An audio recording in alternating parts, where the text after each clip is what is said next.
सोलापूर महानगरपालिकेच्या स्थायी समितीची शुक्रवार 15 मे रोजी सायंकाळी 5 वाजता काउन्सिल हॉलमधील क्रांतिज्योती सावित्रीबाई फुले सभागृहात होणाऱ्या सभेत कार्यपत्रिका क्रमांक 6 मधील विषय क्रमांक 13 अंतर्गत एक अत्यंत संवेदनशील प्रस्ताव विचारार्थ ठेवण्यात आला आहे। सध्याची भाडेमूल्य आधारित मालमत्ता कर प्रणाली बदलून भांडवली मूल्य आधारित कर प्रणाली लागू करण्याचा हा प्रस्ताव सोलापूरच्या लाखो मालमत्ता धारकांच्या खिशाशी थेट संबंधित आहे। प्रस्ताव काय आहे? सध्या सोलापूर महानगरपालिका क्षेत्रात मालमत्तेचे काल्पनिक भाडेमूल्य निश्चित करून त्यावर मालमत्ता कर आकारला जातो। ही प्रणाली दशकांपासून अस्तित्वात असली तरी मालमत्तेच्या प्रत्यक्ष बाजारभावाशी तिचा काहीही संबंध नाही। नव्या प्रस्तावात मालमत्तेचे रेडी रेकनर किंवा बाजारमूल्य हे कर आकारणीचे आधारभूत सूत्र असेल। महाराष्ट्र महानगरपालिका अधिनियमातील तरतुदींचा आधार घेऊन हा प्रस्ताव सादर करण्यात आला आहे।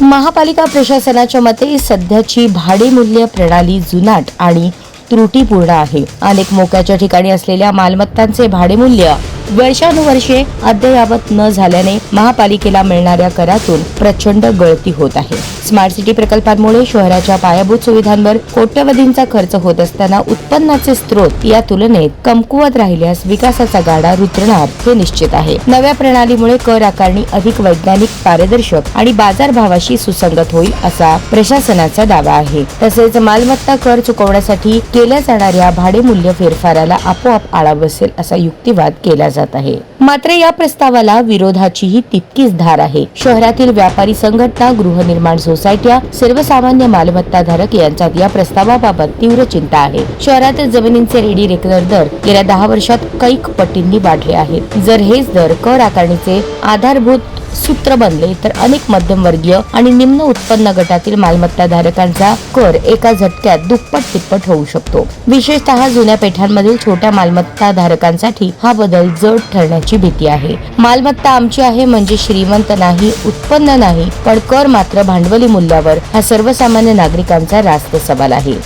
या प्रस्तावाबाबत नागरिकांमध्ये माहितीचा अभाव हाच सर्वात मोठा अडथळा आहे। नवी प्रणाली लागू झाली तर माझा कर किती वाढेल? भाडेकरूंवर त्याचा काय परिणाम होईल? जुनी मालमत्ता असलेल्यांना सूट मिळेल का? रेडी रेकनर की बाजारभाव? कोणती किंमत आधार मानली जाईल? अशा अनेक प्रश्नांची उत्तरे अद्याप अस्पष्ट आहेत। महापालिकेने प्रस्ताव सादर करताना जनजागृती मोहीम किंवा नागरिकांशी संवाद साधण्याची कोणतीही तयारी न केल्याने हा संभ्रम अधिकच गडद झाला आहे। स्थायी समितीच्या सभेत हा प्रस्ताव मंजूर झाल्यास तो महासभेपुढे जाईल। तिथे मंजुरी मिळाल्यानंतर राज्य सरकारच्या अनुमतीने तो अंमलात येऊ शकतो। या संपूर्ण प्रक्रियेत नागरिकांना हरकती नोंदवण्याची संधी मिळणार का हेही स्पष्ट झालेले नाही। महापालिकेने उत्पन्न वाढीच्या नावाखाली नागरिकांवर एकतर्फी कारभार लादण्याआधी सर्वसमावेशक सार्वजनिक चर्चा घडवून आणावी अशी मागणी आता जोर धरू लागली आहे।